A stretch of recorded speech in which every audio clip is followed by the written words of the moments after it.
నమస్కారం. యాక్చువల్లీ ఈ press meet నన్నే పెట్టిండాలా. విలేకరులు వీళ్ళందరూ కూడా బాధపడతారు. ఒక సండే లేదు, ఏం లేదు, వీళ్ళే ఇట్లా చంపుతారే. అందులో వాళ్ళు మన ఏదో పాపం బాగా సతాయి చేసినట్లుంది. ఇంత పొడుగు మాట్లాడినారు. అదేదో ఉండే స్టోరీ అంటే లేని స్టోరీ ఇంత పొడుగు మాట్లాడినారు. సరే, అది వాళ్ళు విజ్ఞతకు వదిలేస్తాం, అది వద్దు. మరొకసారి మా పిలుపునందుకు మీరందరూ వచ్చినందుకు ప్రత్యేకంగా ప్రెస్ వారందరికీ కూడా నా ధన్యవాదాలు. పలమనేరు పుర ప్రజలకు అందరికీ కూడా ఒక విజ్ఞప్తి. 25వ తారీఖు మున్సిపల్ కౌన్సిల్ ఉందనేసి 1 వీక్ ముందు వాళ్ళు లెటర్ పంపించినారు. మేము పోయినాం. మేము ఒక్కరే పోలేదు అక్కడ, మేము నలుగురే పోలేదు అక్కడ. టీడీపీ కౌన్సిలర్స్ మాత్రమే పోలా. మీరందరూ కూడా ఉన్నారు, విలేకరులు అందరూ ఉన్నారు, అన్ని డిపార్ట్మెంట్స్ అధికారులు ఉన్నారు. మామూలుగా ఉన్నాం. ఇంకా అప్పటికి 11 గంటలకు మీటింగ్ అంటే 11:30, 11:45 వరకు చూసి వీళ్ళు వచ్చేది లేట్ అవుతామో, ఏదైనా మీ సమస్యలు ఉంటే వీళ్ళకి చెప్పండి అధికారులకు అన్నారు. మేమేదో మేము నలుగురు ఏదో చెప్పాము, అది అయిపోయింది. నేను బయట వచ్చాను. ఏమన్నా ఏమో రాలేదు వాళ్ళకి ఏదో సమస్య అంట, అది భాగాల్లో సమస్య, లేకపోతే ఇంకో సమస్య. మేమేదో నేను చెప్పిన అప్పటికి బాగా వినాలా. వాళ్ళు ఏదో గాలి వాడుతున్నారు, లేకపోతే ఏదో మాకు వినిపిస్తూ ఉంది, వాళ్ళకి పోటీ అంట, అందుకని రాలేదు అన్న, అంతే. వీళ్ళు ఎందుకనో మీసాలు తిప్పేది ఒకడు, తొడగొట్టేది ఒకడు, మొగుడు అనేది ఒకడు, పెండ్లాం అనేది ఒకడు. ఇదేందండి ఇది ఇంతగా ఉంది. నేను మామూలుగానే చూసిన జంబలగడ బొమ్మ సినిమా, అదేనా, ఏం సినిమా అదే, ఆ సినిమాలో మొగోళ్ళు పెళ్లి చేసుకుంటారు. వాడేమరంటే నేనే నీకు మొగుడు అంటాడు. నా పెళ్ళ ఒకే జగడం. ఇదేంది ఇది, నువ్వు మాట ఇప్పుడు పెళ్లి చేసుకుంటే ఇళ్ళలో జగడాలు పెట్టే మహేంద్ర స్వామి, దండం పెడతాను, దయచేసి ఇంట్లో జగడాలు పెట్టద్దండి. ఒకవేళ అట్లా మొగోళ్ళని పెళ్లి చేసుకోవాలంటే మదనపల్లికో పుంగనూరుకో పోండా, లేకపోతే శుక్రవారం సంతకెట్టుకు పోండా, లేకపోతే మీ మాజీ మార్కెట్ యార్డ్ చైర్మన్ ఉన్నాడు కదా, అదే తొడ కొడతాడు చూడు. ఆయన తొడ ఎందుకు కొడతాడో తెల్ల, మీసాలు ఎందుకు తిప్పుతాడో తెల్ల. ఆ మార్కెట్కి అది ఇరుకన్నా వాళ్ళు వస్తారు, వాళ్ళు చేసుకోవాలంటే పెళ్ళి. నన్నేంద్ర స్వామి, అందులో నేను ముసలోడైపోయినా. బట్టతల ఉంది.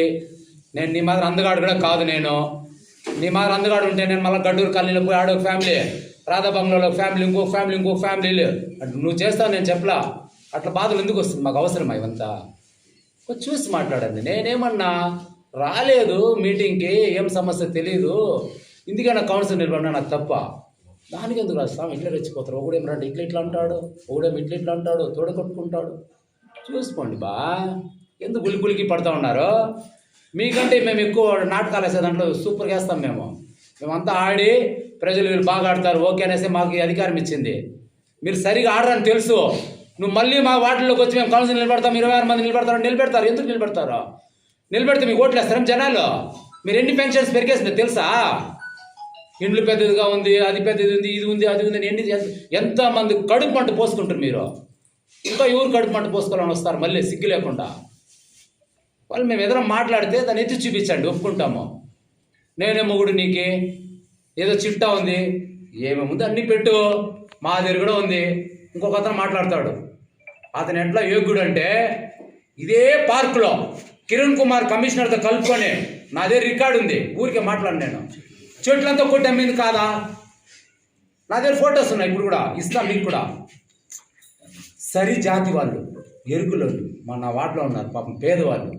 ఏదో పందులు మెప్పుకుంటే జీవం పోసుకుంటా ఉంటే తమిళనాడుకి అమ్మినావా లేదా? తమిళనాడు వాళ్ళకి అడవిలోపై డబ్బులు తీసుకున్నావా లేదా మన దగ్గర? అయినా కొంచెం గుర్తు చేసుకోనైనా, మీ పార్టీ వల్ల నేను కుక్కను కొట్టినట్లు కొట్టిరు గంటా ఊరిలో, ఆ జెండా మంటంలో. మేము కొట్టేవాళ్ళు కాదు, తిట్టేవాళ్ళు కాదు. మీ వైసీపీ పార్టీ వాళ్ళే, మీ రఫా బ్యాచ్ వాళ్ళే, కబ్జా కోర్లే. ఊరికి నోరుందని ఇష్టం వచ్చినట్టు మాట్లాడనుకో, శాంతి నేను బాగా చేస్తా. నా గురించి నీకు ఇంకా సరిగా తెల్లా. జెండా మంటంలో చెట్లు కోసి అమ్మింది ఎవరికి తెలీదో?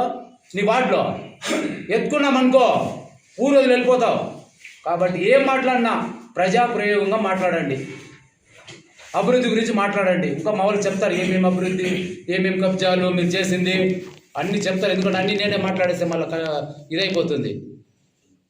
కాబట్టి చూసి తొడగొట్టుకునేటువంటి కొంచెం చూసి కొట్టుకొని ఆయన చాలా ఇబ్బంది పడతాం. మళ్ళీ అదే మన రెడీ, అదేదో సినిమాలో నారాయణ కొట్టుకుంటాడు చూడే, రేణా మాదిరి.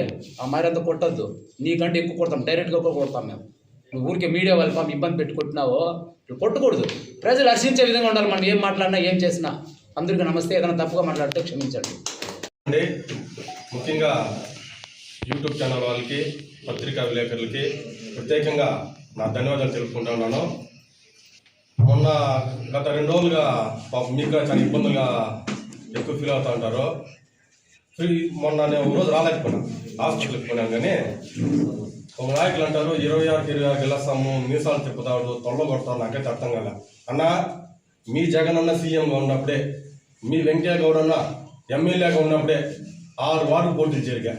6 గెలిచాక వగలేదు. కానీ మీకు 26 ఎట్లన్నా గెలుస్తాను నాకైతే అర్థం కాదు. దానికి సమాధానం చెప్పండి.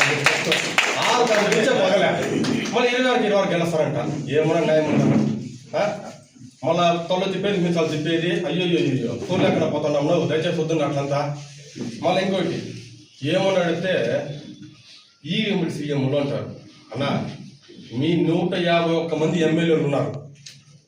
ఎమ్మెల్యే ఎలక్షన్ జరిగింది, అదన్నా గుర్తుందా లేదా? పోనీ మీకు ఎమ్మెల్యే ఎలక్షన్ జరిగింది కదా, మీ జగన్ అన్న సీఎంఏ, మీ 151 మంది ఎమ్మెల్యేలే అప్పుడు ఉన్నారు కదా. ఎందుకన్నా 110 కాన్ఫరెన్స్లు వస్తుంది. అప్పుడు ఈ మిషన్ ఏం కాదే, ప్రజలు బుద్ధి టిక్లేసినారు కదా. గుర్తుందా లేదా? బుద్ధి తెచ్చుకొని మాట్లాడండి. 110 నియోజకవర్గాల్లో గెలిచిన తెలుగుదేశం పార్టీనే ఖచ్చితంగా చెప్తా ఉన్నా. ఆ బుద్ధి తెచ్చుకొని మాట్లాడన్నా. నాకైతే అర్థం కాలేదు. మీరు ఉండి కూటమి నాయకులు అంటారు. మీ జగన్ అన్న మాట్లాడి ఒక వీడియో తెలుగునా, మీరు ఎంతమంది వచ్చినా నా వెంటుకు కూడా పీకలేదు అన్నారు. మరి ఇంకా కూటమి నాయకులంతా ఫోన్ చేసి ఎందుకు పీకినారా లేదా? మళ్ళీ ఇది గెలుపు అంటారు. అది మీ విజ్ఞతగా వదిలేస్తాండా. ఇంకా నేనేం చెప్పదలుచుకోలే. కొంచెం ఆలోచించన్నా. ఇప్పుడు ప్రజల్లో మనం ఎందుకు ఓడిపోయినాం, మనం ఏం తప్పు చేసినాము, నెక్స్ట్ మనం రావాలంటే ప్రజలకు తిరగండా, నిజాలు తెలుసుకోండా. నిజాలు తెలుసుకొని మనం ఓటు ఏం కారణం అది తెలుసుకోండి. దాన్ని వదిలేసి ఈఎంలు అంటారు. ఈ ఎమ్మెల్సీ ఎలక్షన్కి 110 కాన్స్టిట్యున్సీకి గెలిచిన దానికి మీ వాళ్ళైతే మీరు సమాధానం చెప్పండి. అది మీ రూలింగ్లోనే. ఇంకా మిగిలినంతా దేవునికి వదిలేస్తాండి, మీకు వదిలేస్తాండ. ఇంకో విషయం, ఆయన మాకు అన్నే కొంచెం ఆయన అంటే అభిమానమే. ఏదో మదనపల్లి రోడ్ ఇది మద్యం మైన్స్ అనేదో, అదేదో మద్యం రోడ్ అంట, ఏదో అయిపోయిందంట. అన్న, నేను పూర్తిగా నడుతా ఉన్నానన్న. గత 5 ఏళ్ళలో దండపల్లి రోడ్లో ఎన్ని వైన్ షాప్ ఉండిందన్న? ఒక్కసారి సమాధానం చెప్పన. 2 వైన్ షాపులు లేదా? ఆ రోజు మాట్లాడలేదే. ఈ రోజు ఒక బీసీ నాయకుడికి వైన్ షాప్ ఇచ్చినాడని, ఒక బీసీ నాయకుడు వైన్ షాప్ మీద పడతాను, నీకు ఏమన్నా న్యాయమన్నా? అది కూడా 5 మంది టెండర్లు వేసింది. దాంతో నేను ఒకడైనా. అది ఎవరు మా పార్టీ వాళ్ళు కూడా ఎవరు ఎత్తలేదన్నా. వచ్చి ఎత్తిందో తెలిసిన కలెక్టర్ గారు వచ్చి డిప్ ఎత్తితే దానికి నాకు తగిలిన దానికి ఏడో షాప్ పెట్టాలా. తప్పేముందన్నా? మేము గవర్నమెంట్కి ఏడ లాస్ చేయలేదే, లాభమే చేకూరుస్తాండాం. ఇదే గత 5 ఏళ్ళలో 2019 నుంచి 24 వరకు ఇదే నీ వార్డులో 90కి పైన ఎక్సైజ్ కేసులు ఉంది. కావాలంటే నువ్వు పోయి ఎక్సైజ్ స్టేషన్లో పోయి అడుగు. ఆ రోజు నీకు నోరు రాలేదని అడిగాక దాని గురించి టెట్రా ప్యాక్లు అడిగాక నీకు నోరు లేదా? 90 కేసుల పైన ఉంది. నేను కౌంటర్ నిరూపిస్తా. ఆ రోజు నువ్వేం నోరు మాట్లాడలేదే. దండపల్లి రోడ్లో వైన్ షాప్ ఉంది, అది నీ మాటే కదన్నా. ఎస్టేట్ కాడ 2 వైన్ షాపులు ఉంది. ఆ రోజు నోరు మాట్లాడలేదే. ఈ రోజు నా వైన్ షాప్ నుంచి నువ్వు మాట్లాడతావు. అది నీ వ్యక్తిగతంగా వదిలేస్తా ఉంటా. ఆ పైన దేవుడు చూసుకుంటాడు. అంతేకాదు అన్న అంటాడు మళ్ళా మా పిల్లల మీద అక్రమ కేసులు పెట్టేసినారంట. అన్న, ఒక్క కేసు కానీ అక్రమ కేసు కానీ పెట్టినంటే మీరు ఎవరి పేరు చెప్పండి, వాళ్ళు ఏమో తప్పు చేసినారో ప్రతి దానికి మా కాడ వీడియో ప్రూఫ్, ఆధార్ ప్రూఫ్ అన్నీ ఉంది. అక్రమ కేసు అని కానీ ఒకటి కానీ చెప్తే మీరేం చెప్తే అది నేను ఖచ్చితంగా తలవంచుతా. ఇది ఇక్కడ ఉండేది కూటమి ప్రభుత్వం అన్న, రాజారెడ్డి రాజ్యాంగం కాదు ఉండేది, అంబేద్కర్ రాజ్యాంగం నడుస్తాను. ఒక్కరిపైన తప్పుడు కేసు పెట్టినంటే మీరు ఏం చెప్తే అదన్నా నేను ఖచ్చితంగా మీకు ఇది తలవంచుతానని కూడా తెలియజేసుకుంటున్నాను. అంతేకాదు ఇంకో నాయకుడు మాట్లాడతాం స్వామి, ఆయన పెద్ద నాయకుడు, ఏదో అమరాన్ని గురించి మాట్లాడదాం. మేము ఎప్పుడు మీ ఎమ్మెల్యే గురించి కానీ మీ వాళ్ళ గురించి కానీ ఎప్పుడు మాట్లాడలేదు. కూటమి ప్రభుత్వం ఉంటే 20 ఓట్లు గెలిచినాడంట. అదే కూటమి లేకపోతే 20,000 ఓట్లు ఓడిపోతాడంట. అతను బుద్ధి జ్ఞానం అన్న ఉందా లేదా నాకు తెలియదు. కానీ నేను మాట్లాడతా అంట 2009లో కాంగ్రెస్ రాజశేఖర రెడ్డి సీఎంగా ఉండే, రెండోసారి మంచి హవాలో ఉండే. చిరంజీవి గారికి పార్టీ పెట్టినారు, పీఆర్పీ. గుర్తుందా లేదన్నా? ఒకసారి గుర్తుపెట్టుకుని నువ్వు కూడా. 2009లో అంత పెద్ద హయాంలోనే అమరన్న తెలుగుదేశం పార్టీ ఇదే పొలంనేరులో 17,000 ఓట్లతో గెలిచినాడు. గుర్తిగానే ఉంది లేదా? మాట్లాడుతున్నా లేదా? నాకైతే అర్థం కాలే. అమరన్న గురించి నువ్వు మాట్లాడేదా? మీ ఎమ్మెల్యే గురించి మేమేమన్నా మాట్లాడినామా? వయసు తేడా ఇచ్చి మాట్లాడు. మళ్ళీ ఏమంటాడు? 2019లో మీ అమరన్న 8వ రౌండ్కి లేచి పెట్టాడంట. నువ్వు చూసి మొన్న ఏం జరిగిందో తెలిసినా 4వ రౌండ్కి మీ ఎమ్మెల్యే గారు లోపల వచ్చా, 5వ రౌండ్ ఉండే, 6వ రౌండ్కి బయటలే మేము సాక్షి, నేను ఆడే ఉన్నా లేదా నువ్వు చెప్పేమని చూస్తామా. 6వ రౌండ్కి బయట వెళ్ళిపోయా. నేను మాట్లాడలే, పెద్ద చిన్న గౌరవం ఉంది. నువ్వు మాట్లాడిన దానికి నేను మాట్లాడుతూ ఉంటా. దయచేసి ఇంకొకసారి కానీ మా ఎమ్మెల్యేల గురించి కానీ తప్పుగా కానీ మాట్లాడితే మాత్రము ఊరుకుండేదే లేదు, ఖచ్చితంగా నేను చెప్తా ఉంటా. అంతేకాదు ఇంకొక ఆయన మీసాలు తిప్పి తొడగొట్టి ఏదేదో చేస్తాను అన్న. నేను సూటిగా ఒకే ఒక మాట్లాడుతూ ఉంటా. నువ్వు పెద్ద ఇల్లు కట్టినావు, ఓకే మంచిదే బాగానే ఉంది. ఆ ఇంటికి ఒక్క తట్ట ఇసుక కన్నా నువ్వు డబ్బిచ్చి కొన్నావా? నువ్వు డబ్బిచ్చి కొనలేదని నేను కానీ పక్కన సత్యం చేస్తా. నువ్వు కొన్నాననే వచ్చి నాతో వచ్చి కానీ పక్కన ఇదే సత్యం చేయి. నేను దేనికి రెడీగానే ఉండా. అప్పుడు ఇసుక వచ్చి డబ్బిచ్చి కొనాలా, ఇప్పుడు అది ఫ్రీ పెట్టినామన్నా. నువ్వు గవర్నమెంట్కి అన్యాయం చేయలేదా? మళ్ళీ మిలిటరీ అంటావు, మీసాలు చెప్తావు, తొడ చెప్తావు. దయచేసి నీ విజ్ఞతగా వదిలేస్తాను అన్న. ఒక్క తట్ట ఇసుక కొనింటే కదా నేను కానీ పక్కన సత్యం చేస్తాను. నువ్వు కొనలేదు అని, కొన్నానని నువ్వు వచ్చి నాతో వచ్చి సత్యం చేసి నీ విజ్ఞతగా వదిలేస్తా అంట. అంతేకాదు మళ్ళా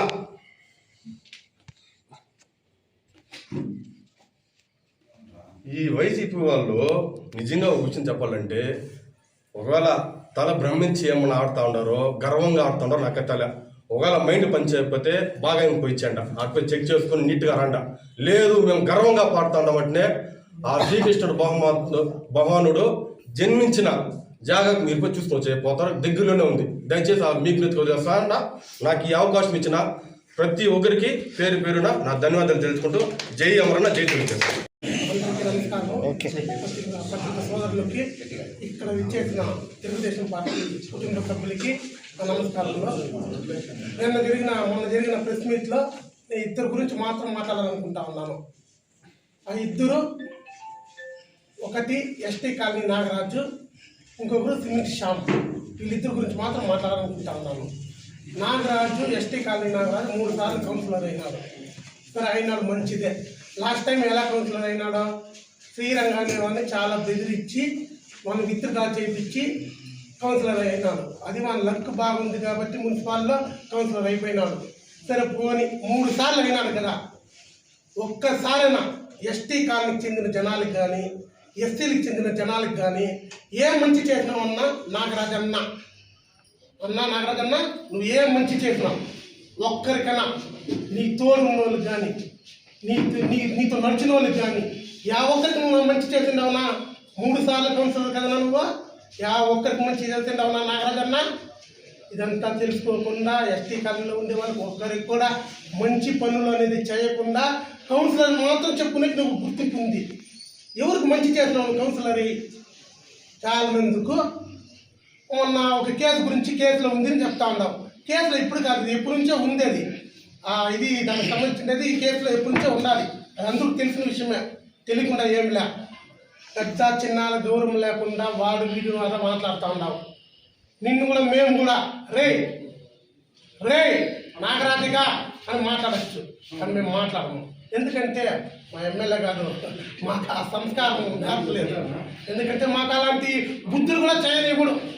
మీలాగా ఎలా పడితే అలా నడుచుకోవాలంటే మాకు 1 సెకండ్ పట్టదు.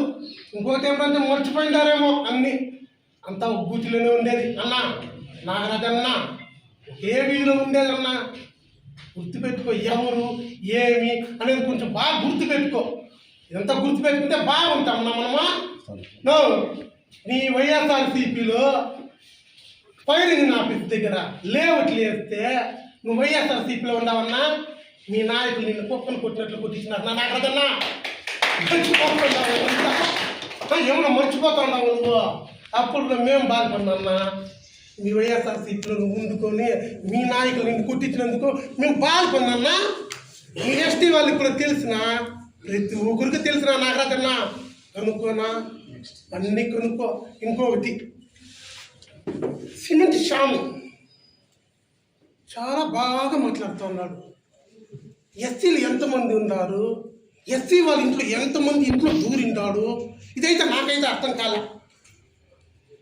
దూరి అంటే మంచి చెడు చూసేకి, వాళ్ళు మంచి చర్యలు చేసేకి వాళ్ళ ఇంట్లో ఎంతమంది ఇంట్లో దూరి చేయి తడిపి వాళ్ళకి మంచి చర్యలు చేసిండాడో నాకైతే తెలియ.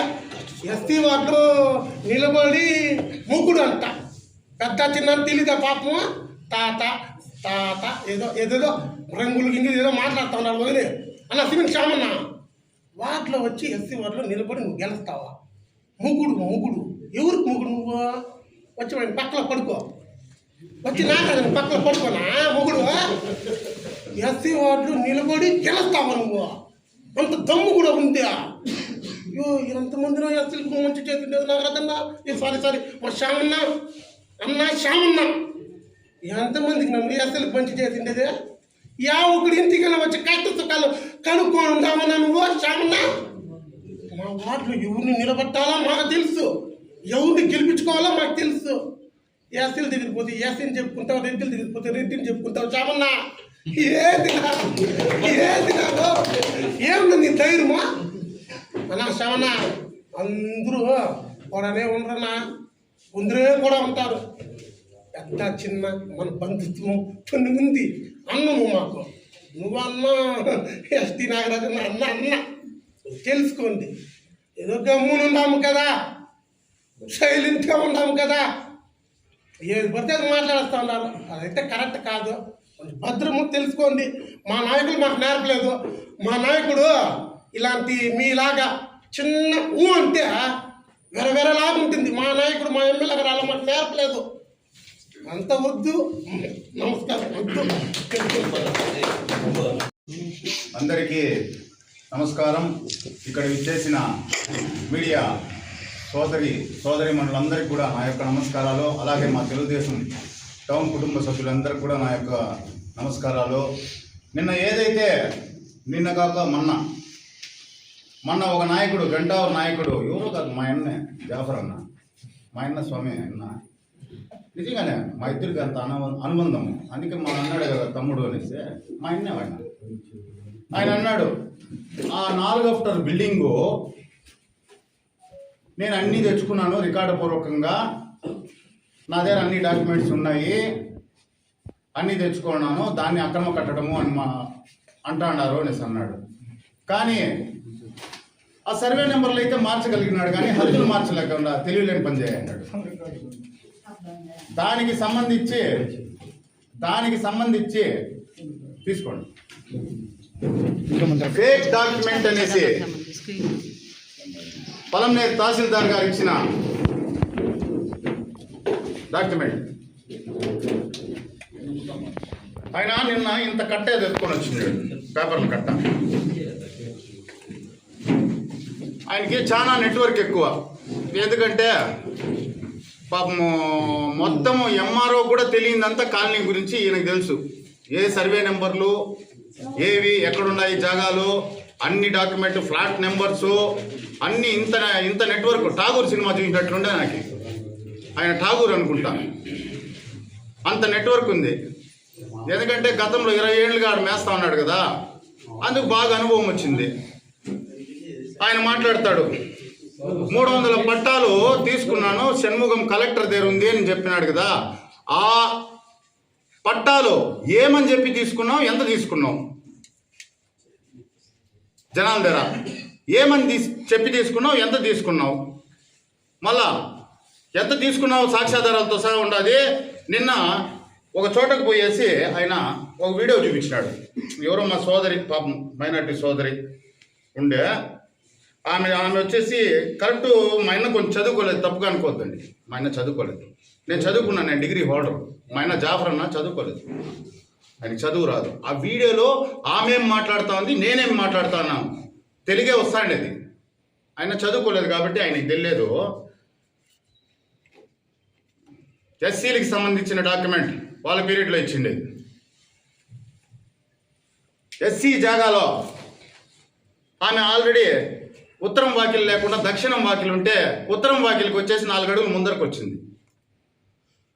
వచ్చేసింది. ఈమెదో పాపం ఎస్సీలు ఏదో పులికొప్పాడో పోయేసి ఇల్లు కట్టుకుంటారు. అలా నా పట్టాలో నేను కట్టుకుంటానని సాయం వచ్చింది. ఈమె వచ్చేసి అబ్జెక్షన్ చేసే కొందికి ఇంకా నేను ఆడ ఇన్ఛార్జ్గా ఉన్నాను కాబట్టి నా దగ్గరకు వచ్చింది. సరే ఏం ప్రాబ్లము చూస్తే అప్పుడే వచ్చేసి సచివాలయ సిబ్బందిని పిలిపించినానా లేదా అనేసి ఆ ముస్లిం సోదరి మా చెల్లెలు ఆ పాపను అడగండి. అప్పుడే పిలిపించి ఆడే కొలిపించినాను. అమ్మ చూడమ్మా నువ్వు వెనకాల ఆడ ఫోన్ ఉందనేసి ముందరకు వచ్చేసినావు 4 అడుగులు. నీ జాగా ఏదన్నా ఉందా చెప్పు, ఎవరన్నా వచ్చినారో చెప్పు, ఇప్పుడే ఆపేస్తానమ్మా అంటే మళ్ళా ఇంకా అన్నా చూడన్నా నాకు ఇంటికి దారి లేకుండా అయిపోతుంది, 3 బిడ్డలని నాన్న. సరేలే ఇంకా ఏడో మన చెల్లెల్లాగా అనుకుంటాము, ఈ పాప న్యాయం చేయాలనేసి ఎస్సీలని ఒప్పించి ఆమె 4 అడుగులు దారి తీయించిన. ఇది జరిగిండేది. ఇంకా పోతే ఆయనలాగా వచ్చేసి రుకో జరా సబర్ కరు అన్నగారిది నేనేదో వైరల్ అవుతానండి. అది నేనేం నాకు తెలీదన్నా, ఆ వీడియో గురించి నాకు తెలీదు. ఎవరో పెట్టిండ్రి, నేను చూసినానన్నా. జాఫర్ అన్నా, నువ్వు పెద్దన్నా రేట్ మాట్లాడతాను.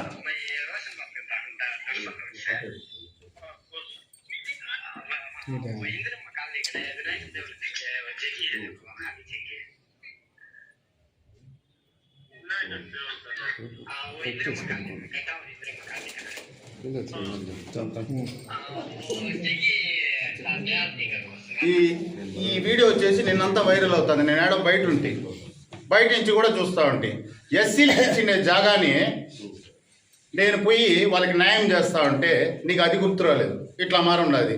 మళ్ళీ నన్ను వచ్చేసి నా బర్త్డేనైనా ఆ రోజు నేను పంచ కట్టుకోండి ప్రెస్ మీట్లో, నాకు ఎప్పుడు తెచ్చి ప్యాంట్ వేసినావు తెలిలే నువ్వు. హాయ్ నువ్వు కూడా మాట్లాడతావు. ఆంజనేయ స్వామి గంటావూరు ఆంజనేయ స్వామి గుడి ఉండదు, గంటా ఊర్లోనే ఉండదు. జేసీబీ కొన్నాను అంటివి కదా, నీ జేసీబీ ఎత్తుకొని వచ్చినావు ఆడికి కూడా. ఆడికొచ్చి వరుసగా లెవెల్ చేసినావు ఇట్లా. ఒరే నేను ఇంట్లో ఉంటే ఇప్పుడు అండర్లింగు ఏవిరైతే ఆఖరికి దేవుని స్థలం కూడా కొట్టేయాలని వస్తాడు మా అన్న. పోయి ఆపలరా అనేసి ఆటి నుంచి జనాలను ఎత్తుకొని పోయి ఆపి ఫెన్సింగ్ వేసి జెండాలు నాటేసి వచ్చినానా లేదా అనేసి ఈ మీడియాలో మా ఊరోళ్ళు కొందరు ఉన్నారు. వాళ్ళు చెప్పమని వాస్తవమా కాదా అని. ఎందుకంటే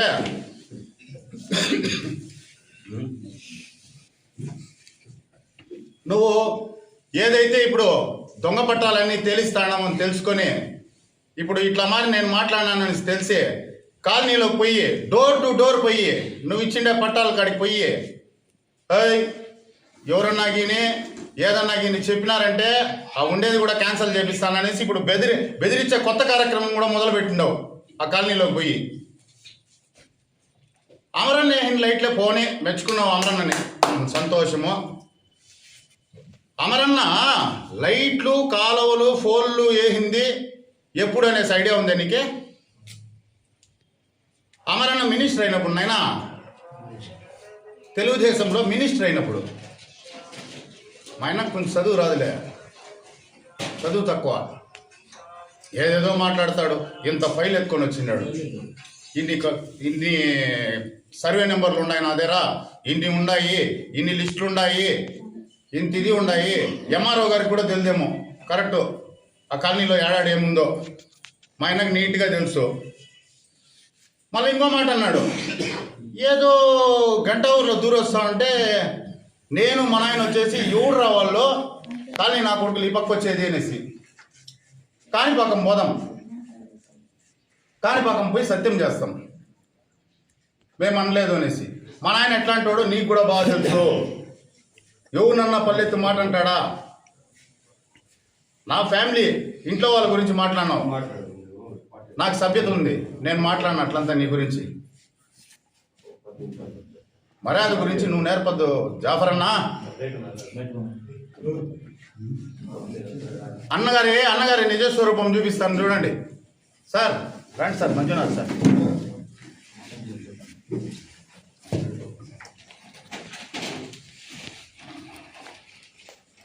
అదనా ఇది చూడండి సాక్షాధారం చూడు గోయిందు.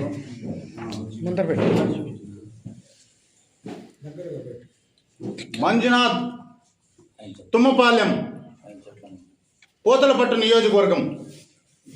ఆయనకి ఈడ జాగా ఇచ్చినాడు. ఎంతకి ఇచ్చినాడన్నా?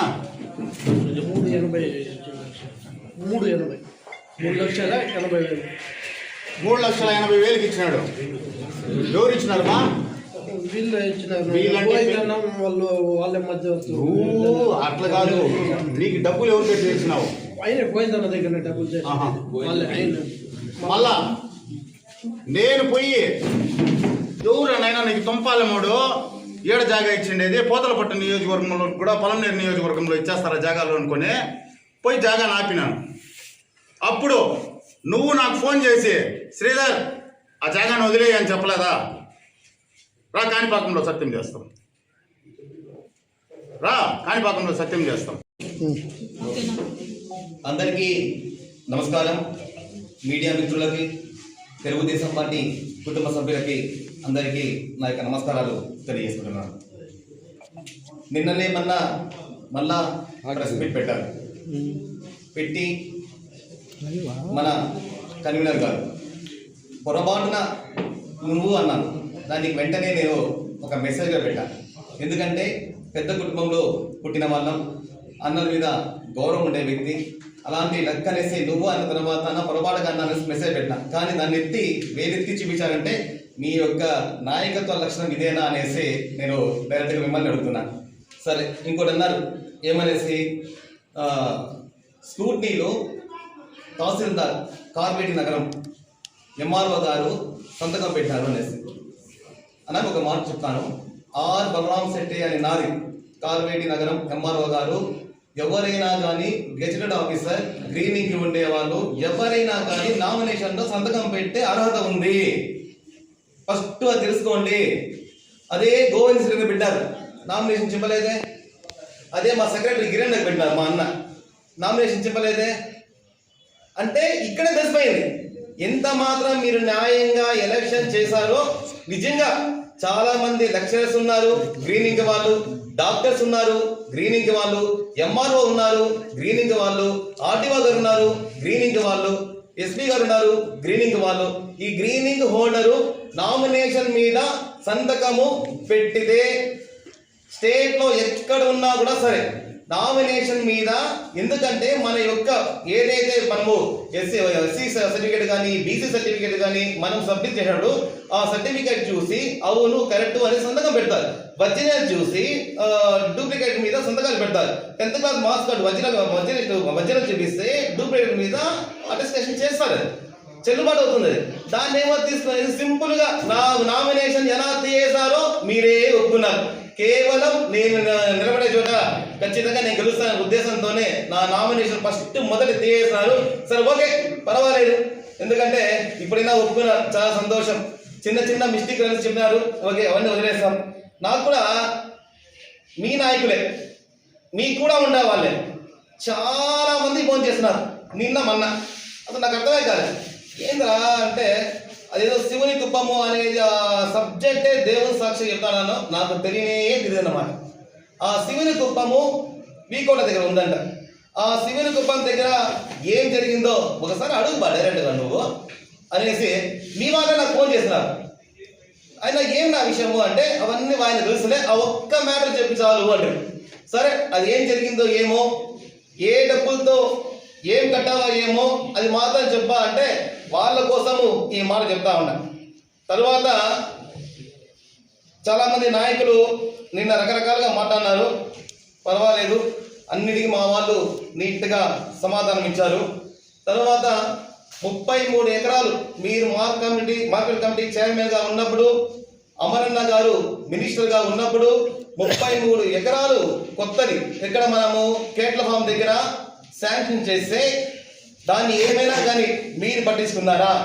ఆ తర్వాత ప్రభుత్వం, ఎవరి ప్రభుత్వమో మీ ప్రభుత్వమే కదా, మీరే కదా చైర్మన్. కనీసము 2 ఏళ్లలో కనీసం అక్కడ ఏమైనా కానీ దాని గురించి ఏమన్నా ప్రయత్నం చేశారా? సరే, పోతే పోని కోల్డ్ స్టోరేజ్ ఒకటి ఆ రోజు మన ప్రియతమ నాయకులు రాష్ట్ర ముద్దు బిడ్డ అమరన్న గారు శాంక్షన్ లెటర్ తీసుకోవస్తే మీరే కదా మార్కెట్ కమిటీ చైర్మన్. కనీసం ఒక పిల్లర్ వేశారా? మేము అమరన్న గారు తెచ్చింది ఏ పని చేయరు, 5 ఏళ్లలో మీరు ఏమి చేయలే, పైగా మమ్మల్ని కోసం లేస్తున్నారు. ఏమనేసి ఏం చేస్తున్నారు అనేసి. ఖచ్చితంగా ఎలక్షన్ ముందు 4వ సంవత్సరం ఏం చెప్తాం ఏం చేసాము అనేది. పెళ్లి చేస్తాను పట్టుబడుతున్నాను ఆయన కాదు కదా. పన్నమన్న రాష్ట్రాన్ని అతలాకుతలం చేసి ఇప్పుడు రాష్ట్రము డెవలప్మెంట్ చేస్తున్నాం. చంద్రబాబు నాయుడు గారు అలుపెరగని పోరాటం చేస్తున్నారు. రాష్ట్ర అభివృద్ధి కోసం ఎక్కడెక్కడో తిరిగి నిధులు తెస్తున్నారు, పెట్టుబడులు తెస్తున్నారు. రాష్ట్రాన్ని ఎక్కడో 10 ఏళ్ళు వెనకపోయిన రాష్ట్రాన్ని ముందుకు తీసుకొస్తున్నారు. ఇవన్నీ ప్రజలకు బ్రహ్మాండంగా తెలుసు. అంతేకాదు ఆ రోజు ఏవైతే సూపర్ 6 పథకాలు చెప్పామో అవన్నీ అమలు చేస్తున్నారు. ఎన్ని సంక్షేమ కార్యక్రమాలు ఒక్కటి కూడా పెండింగ్ లేకుండా ఆ రోజు మేము మెగా డిఎస్సి అంటే 16,300 మందికి మెగా డిఎస్సిలో జాబ్ ఇచ్చిన ప్రభుత్వం ఏదైనా ఉంది అంటే ఇది కూటమి ప్రభుత్వం తప్పిస్తే ఏ ప్రభుత్వంలో లేదని తెలియజేసుకుంటున్నాం. 5 ఏళ్ళు ఉన్నారు, ఏమి ఇచ్చారు మీరు? వాలంటీర్ ఉద్యోగాలా? డిగ్రీ చదివిన వారికి వాలంటీర్ ఉద్యోగాలు ఇస్తారా? పాపం ఎంబీఏ చదివిన వాలంటీర్ ఉద్యోగాలా? 5,000 జీతము, దాదాపు 16,000 మందికి బ్రహ్మాండమైనటువంటి అలాంటి ఉద్యోగాలు ఇచ్చి ప్రతి ఒక్క కుటుంబాన్ని ఆదుకున్న ప్రభుత్వం ఏదైనా ఉంది అంటే కూటమి ప్రభుత్వం అనేసి తెలియజేసుకుంటున్నాను. ఇలా చెప్పుకుంటా పోతే ఈ మధ్య కాలంలో 16 నెలల్లోనే చాలా కార్యక్రమాలు చేశాం. ఎందుకంటే ఇప్పటికే మీడియా మిత్రులు చాలా లేట్ అయిపోయింది. వాళ్ళకి మీరు మాట్లాడమంటే అవకాశం ఇస్తే ఒకసారి మళ్ళా ప్రజలకు ఏమేమి ఇచ్చినామో చెప్పగలరు మీరు అవకాశం ఇస్తే. కాబట్టి okay, thank you very much. ప్రజలు మీకు కనీసం ప్రతిపక్ష హోదా కూడా ఇవ్వలే, కానీ ఫస్ట్ ప్రెస్ మీట్లో మేమే మీరు ప్రతిపక్షాలు నాయకులు అడిగితే మేము సమాధానం ఇస్తున్నామనేసి మీకు ఎంతో గౌరవం ఇచ్చినాం. కానీ రెండో సమావేశంలో మీరు మమ్మల్ని చాలా హేళనగా మారేది చూసాం. యాక్చువల్గా చెప్పారంటే మీ అభివృద్ధి కానీ ఏదైనా డైరెక్ట్గా ప్రజలకు చెప్పుకుంటామో కానీ మీకు చెప్పవలసిన అవసరం మాకు లేదనేసి తెలియజేసుకుంటున్నాను. భరోసా మనం ఇచ్చిందే డ్రిప్ పైపులు అభివృద్ధి చెందుతున్నది. మీరు ఎందుకో మీరు ఇట్లా మాట్లాడుతున్నారు? ఏం చేసినారు, ఏం చేయాలి? ఇవంతా కన్ను కనబడదు ఎందుకో, ఇవంతా ఉచిత పథకాలు కదా. కాబట్టి ఏం మాట్లాడినా ఏమే కొంచెం జాగ్రత్తగా చదువుకొని మాట్లాడండి. ఏదైనా అల్లిబిల్లి మాటలు తప్పుడు మాటలు ప్రచారం చేసి మీరు ఏదో రావాలంటే మీరు రారు. ప్రజలు మిమ్మల్ని శాశ్వతంగా దూరం పెట్టేయగారు. కాబట్టి జాగ్రత్తగా పడండి. జై హింద్, జై తెలుగుదేశం, జై అమరావతి. తెచ్చేసినట్టు తెలుగుదేశం కుటుంబ సభ్యులకి, మీడియా మిత్రులకి అందరికీ నా యొక్క ధన్యవాదాలు. మొన్నటి రోజున వైఎస్ఆర్ కాంగ్రెస్ పార్టీకి చెందిన ఒక నాయకుడు, అతనికి సరిగ్గా కానీ నా పేరు తెలీదు, పక్కలో ఎవరో చెప్పిస్తే చంద్రశేఖర్ అనే అబ్బాయి వచ్చాడు, 2 లక్షల అమౌంట్ తీసుకున్నాడు అనేసి అని చెప్పాడు. అది దేనికి తీసుకున్నాను అనేది నేను ప్రింట్ మీడియా ద్వారా నేను వివరిస్తా ఉన్నా. అన్న, ఆర్టీసీ పక్క సందులో మన మున్సిపల్ కాంప్లెక్స్ ఆనుకొని రాజు కాలు పైన ఉండే దానిపైన రూములు కట్టామన్నా. దాంట్లో మీది ఒక ఫస్ట్ రూము, నాది లాస్ట్ రూమ్ అన్నా. వైఎస్ఆర్ కాంగ్రెస్ పార్టీలో రూములు కట్టాము. నేను పార్టీ మారిన తర్వాత 3 నెలల తర్వాత నాకు మీరు ఫోన్ చేసినారు. ఫోన్ చేసిన తర్వాత ఆ రూమ్ ఏదైనా చేయకూడదబ్బా అంటే, ఏం చేయాలి చెప్పనా అంటే, 2 లక్షలు ఇస్తాను ఏదో ఒకటి చేయబా అన్నాడు. సరే కదా, నా రూమ్లో ఏమైనా సెట్ చేసినాడేమో, దానికి బాడీకి ఏమైనా ఫిక్స్ చేసి నాకు అడ్వాన్స్ ఇచ్చినాడేమో నేను తీసుకోవడం వాస్తవమే. తర్వాత 6 నెలల తర్వాత ఫోన్ చేసి ఏం బాగా చేసినావు అంటే, ఏం చేయాలి చెప్పినా అని అడిగినాను. అక్కడ ఎవరితో మాట్లాడకూడదు అంటే, నేను ఎవరితో మాట్లాడేదనా, దేనివల్ల మాట్లాడేదనా అంటే, ఆ రూమ్లు కదా బా అన్నాడు. అన్నా, నువ్వు ఇచ్చింది అడ్వాన్స్ ఏమోనా, ఎవరిదన్నా సెట్ చేసినావేమో, దానికి నేను తీసుకున్నా. తీసుకున్న తర్వాత నువ్వు ఈ మాట చెప్తా ఉన్నావునా, కానీ నువ్వు దానికి దీనికి లింక్ పెడతా ఉన్నావు. సరేలే అన్న, నేను తీసుకునేది వాస్తవమే, నువ్వు ఆ రూమ్ మాట్లాడినావు అనేసి నేను అది వాడుకున్నాను. తర్వాత ఎవరి దగ్గర తీయించినావు అంటే వాళ్ళు పిలిపించినాడు. అన్న, మీరు రూమ్ కోసం ఇచ్చినారా అంటే, అవును బా అన్నారు. సరే అన్న, అది అక్కడ ఎవరితో మాట్లాడేదానికి వైఎస్ఆర్ కాంగ్రెస్ పార్టీ కాదు నాది, తెలుగుదేశం పార్టీ, అది మీ పార్టీ లాగా అక్కడ అంతగాని ఏది జరగదన్నా అనేసి నేను చెప్తే, సరే బా మా అమౌంట్ మాకి రిటర్న్ ఇవ్వబా అన్నారు. సరేనా, నేను రిటర్న్ ఇస్తాను అనేసి ఇప్పుడు నేను కొద్దిగా వాడుకున్నాను, నిదానంగా ఇస్తానని చెప్పేసి ఒక చెక్ ఇచ్చేసి వచ్చినాను. అతను ఏందో తెలిసి తెలియకుండా మాట్లాడడం జరిగింది. కానీ అతని స్వభావం అతనికే వదిలేస్తాను. కాబట్టి అవకాశం ఇచ్చింది నాకు అంతా.